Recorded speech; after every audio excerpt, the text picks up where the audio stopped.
how we tune a piano is we listen to beats.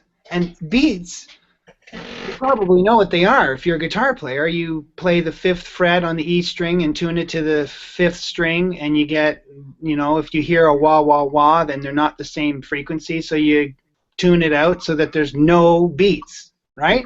Right, right. That's basically how you would tune a guitar. Not exactly like that, but yeah. Yeah. So that's the theory of beats. Now, the interesting part of when you're tuning a piano is we listen to beats as well, but that are produced by intervals. Right. But it's the same thing because we don't hear the beats produced by the interval. We hear the beats produced by a unison that is created by the interval. Right. Does that make sense? Yes. Yes. Can you explain that to me? Yeah. Because what's going to happen, unless you're tuning, well, no, I guess even if you're tuning octaves, the only place you're going to hear a beat is where you have two tones that are sounding that are very close to each other, and that's only going to happen at the higher harmonics that happen to be coincident, unless you're tuning the unisons. Have you done some piano tuning already? No. Have you done any research or studying into piano tuning? Just a little bit, but I kind of do understand the principles involved because I've been playing piano for a very long time. So I so I Okay. so, so I sort of have I've never really paid attention to it much, but I sort of understand where the beats happen and things, Okay. things So like that. you use the term coincidental, and that's exactly what we do. It's a coincidental partial. So the first thing we tune A to the fork. Okay, I got the fork here. Um, and we do that by listening to beats that are produced between A4 and F2. Okay? Okay. F or A4 is the fifth partial of F2. Right. Right. And if the frequency of A4 matches perfectly with the frequency of the fifth partial of F2, there will be no beats. But what we do is we tune F2 flat to produce beats for the purpose of using F2 to help us tune A4 to the fork. Okay. Okay? So this is your first test if you can hear these beats. Yep. So the beats are happening at A4 because Right. that is the coincidental partial. Okay? Okay. It's kind of hard to hear. It's easier to hear when the coincidental partial is not one of the interval notes. In this case, its match is A4. The beats are matching with A4, so it kind of sounds like it's behind A4. So we play that, and then Right, and that's a lot slower. there you go. Okay. Okay, so what I'm going to do is lower A4 to match the speed with the fork.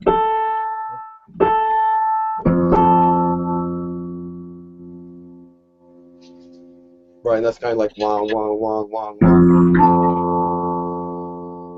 and that's just a little bit faster.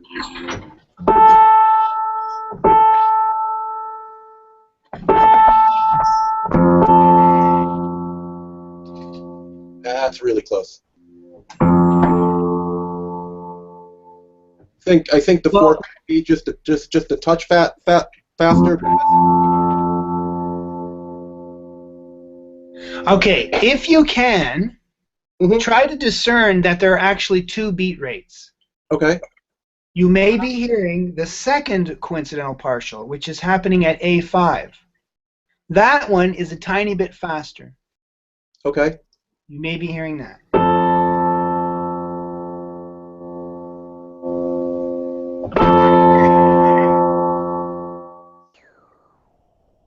Hmm. Try that one more time. It's cutting in and out a bit. Let me hear that just once more. I'm going to lower my camera so it gets closer. I'm going to check to make sure that its microphone is being used. Microphone and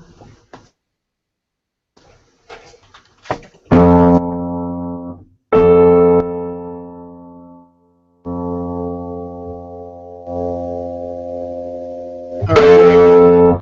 Do you hear the two beats? Yeah, I think I hear what you're saying. Tell One's me if happening here. One's happening here. yeah, tell me if is the slower beat more going wong wong wong wong wong? Is Yeah, that okay? yeah. And the faster one's just a tiny bit faster. Okay.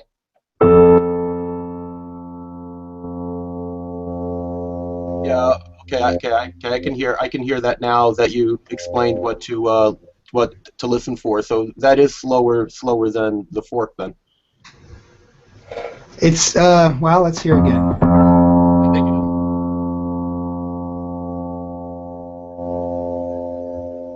You're right.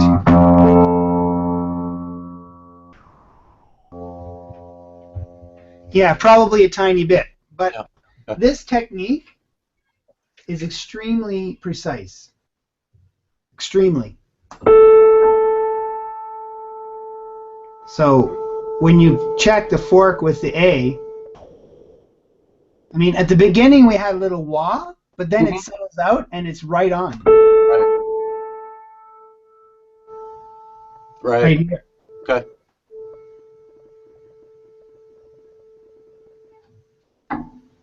Okay, so you can hear those beats fine. Then we have the octave that we tune. And your question, original question was, I don't know if I can hear the beats. Right? Oh, that's always yeah. That was your question, right? Yeah. And now I think you've answered that question, right? That's right. Yeah. You can hear them. So let's see how good you can hear them. So after we tune the A4, then we go to A3. And the test we use is F3. Now this interval is going to produce beats up here at the A5. Okay? We're going to use this interval, and then we're going to play this interval. A, F3, A4. And the beats will again occur at A5. And we're going to compare. So I'll play them, and you just tell me if the lower one is faster or the higher one is faster.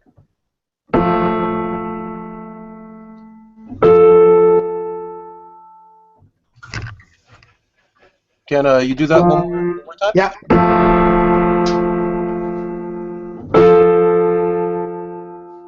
Sounds like the lower one is faster. Right.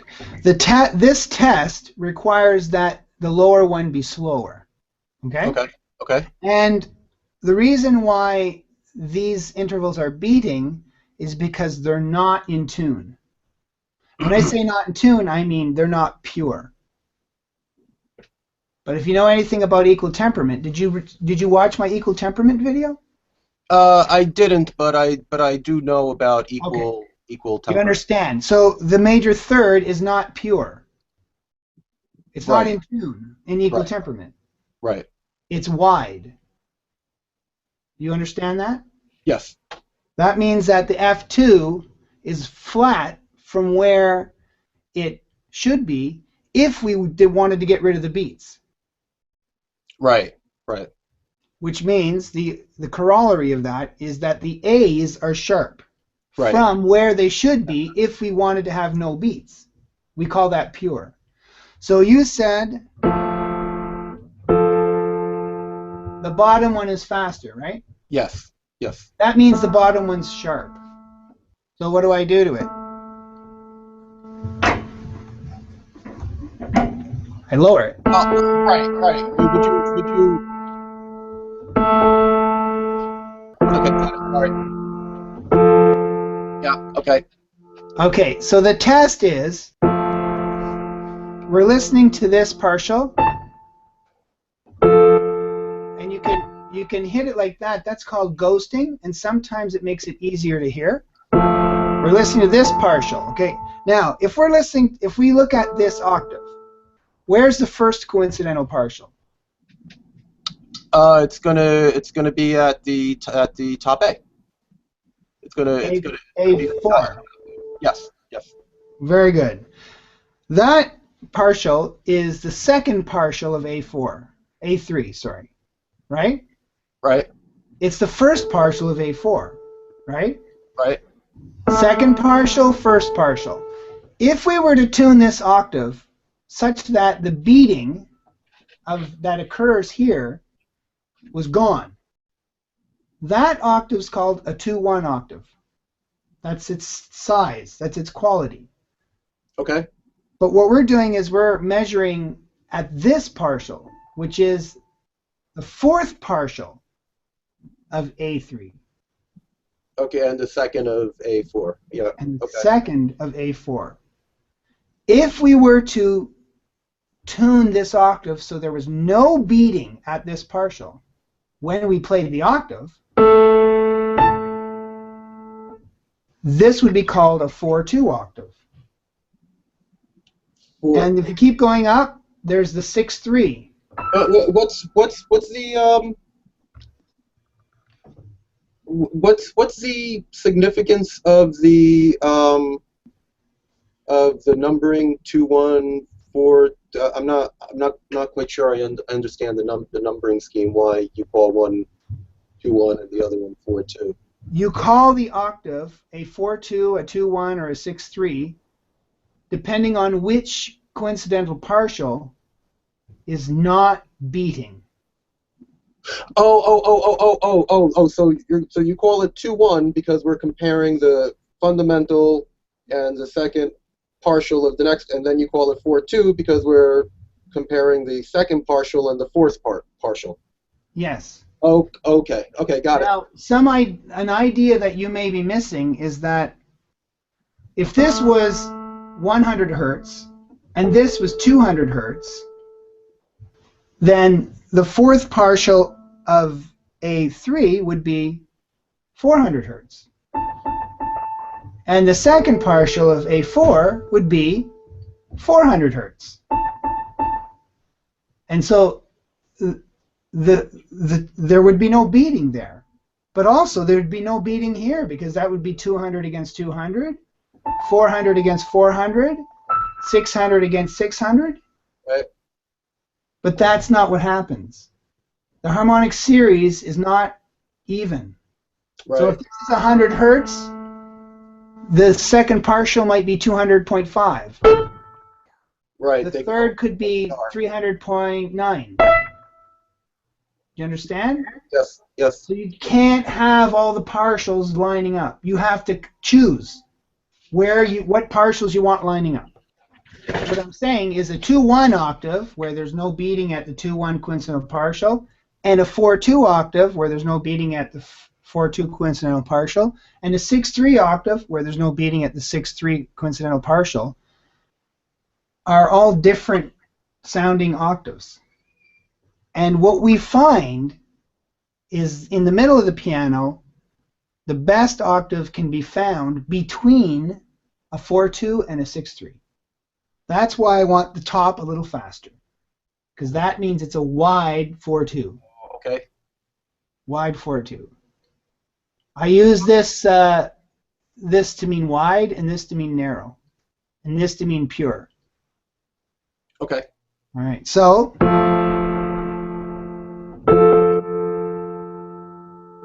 this is a wide 4-2. The top is faster.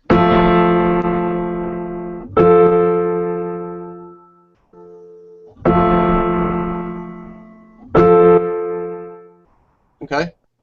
But let's listen to the octave.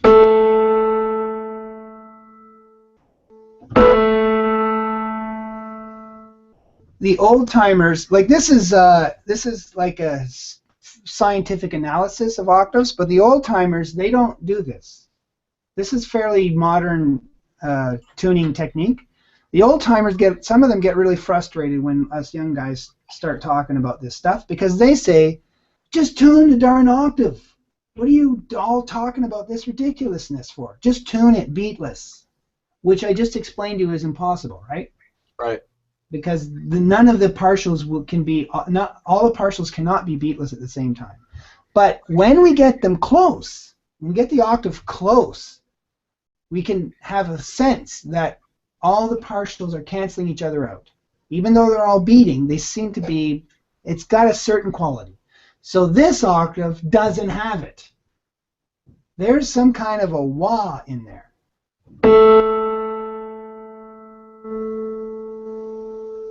Do you hear it? Are you talking about that really slow meow? Yes, it's happening at the 2-1. It's happening at the 2-1 partial. Okay. All right, so this is not a clean octave. So the next test we'll do is see if it's a narrow 6-3. We use C to test that. And the coincidental partial is up there.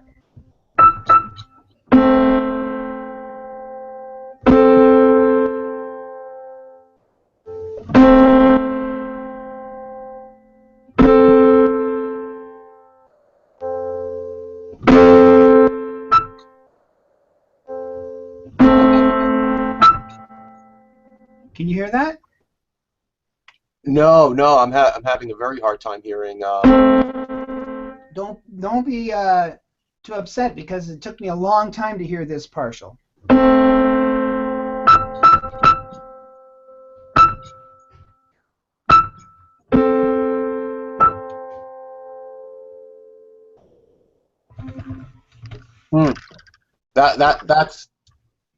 That's tough.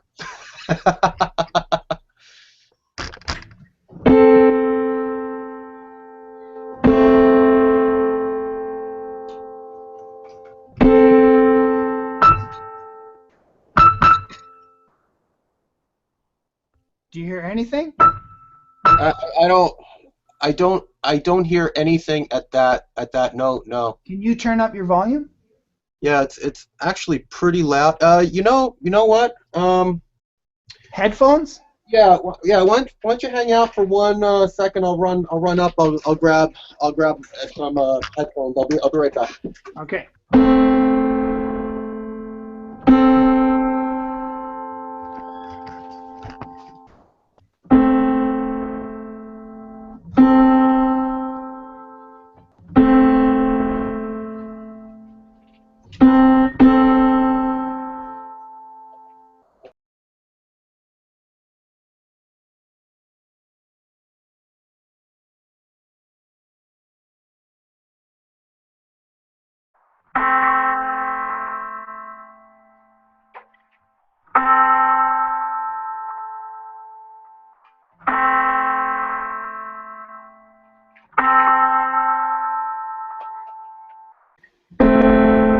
Oh, it's much better.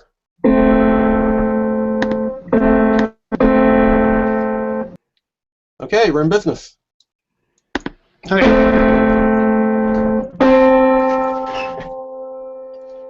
Okay.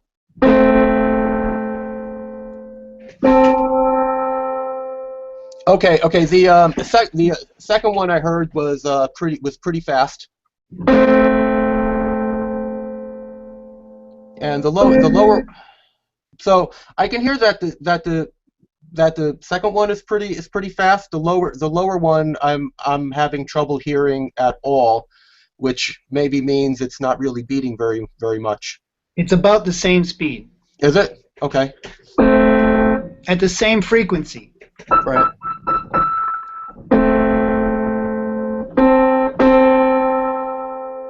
I can hear that really, really well. This one. Yeah, that's very clear. That's very hard to hear.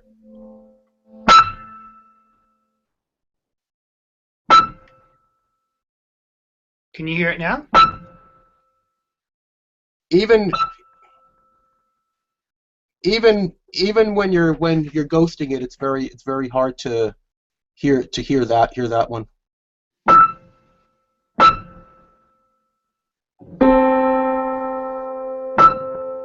But that one's good. Yeah, that one there is clear.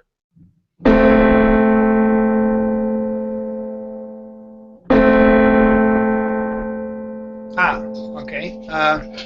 I'll be able to listen to the recording after and just see if it's something you're having trouble with or if it's the setup. Anyways, what I hear is the top one is a little bit faster, which means it's a wide 6/3, which is outside the window.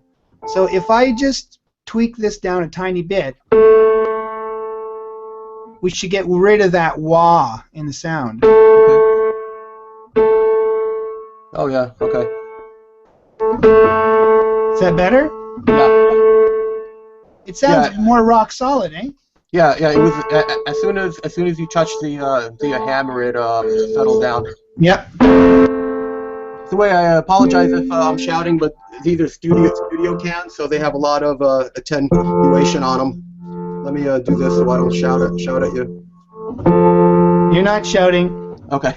Okay, so but as far as the other beats were concerned, you had no trouble hearing them. Okay. So that was your question, right?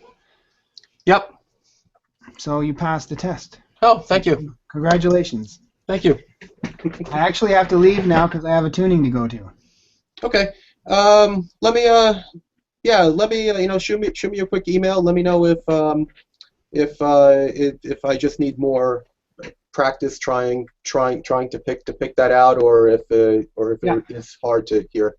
You can also go to my Google Plus account, and you should see, or my YouTube account, which is I think it's Mark Ceresano RPT.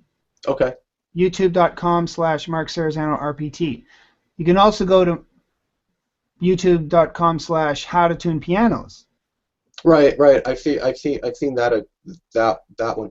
Yeah. And that has both of those YouTube channels have interesting videos, class videos, lesson videos, and this video will be uploaded when I stop the broadcast. It'll be automatically uploaded, and you'll be able to go and listen. And if you go there and you go, oh, I don't know, I can hear it now or something, I'll go and listen to it, and if I can hear the beats, then that's some area where you can improve. But understand that it was like 2 years for me before I could hear that particular beating, the A to C. Okay. The A to C. You can also go to any piano and try it out. The A to C with the high E, eh? Right. That's the 6/3 octave. So 3 above the high A, the third partial. The octave, and then the fifth. Yeah. It's interesting. I wonder if I guess it's going to depend on the quality of the sample if I would be able to hear any of this on my digital pianos. No, you can hear it. You can? Because, yes, you got an electronic sample and electronically produced sound, but the beats are analog. They're happening in the air around us. It's not an electronically produced wave. It's the mix of the electronically produced waves that create this phenomenon of the beats. Right. I guess as I was wondering more if they actually got recorded when they sampled the piano, or if they got but they don't. Or if they got muddled. Intervals. Pardon? They don't sample intervals. No. I meant because I think what would have to happen on a digital piano in order to hear it is that the quality of the recording would have to be that they actually that those upper partials are actually clear, and not They are. filtered out through the they are okay. Yeah. I'll go fool around. I'll go fool around with that today and Yeah. see if I can hear it on mine. Now, my experience with digital pianos is that I don't care how much money you pay for them, they're out of tune. My that's one of the issues I've actually that's one of the things that got me started down this path is the tuning on my particular digital piano. Yeah. Their grand sound that I like best is horribly out of tune. Yeah. Yeah, it And is. The yeah, octaves aren't clean. yeah. The major thirds don't increase in speed smoothly and evenly. And I have a theory about that. I haven't been able to prove it. But my theory is when you tune an acoustic piano and you play it, I don't care how clean you tune it. There's all kinds of resonance that's going on between the case and the plate and the legs, and there's all kinds of resonance going on, adding color to it.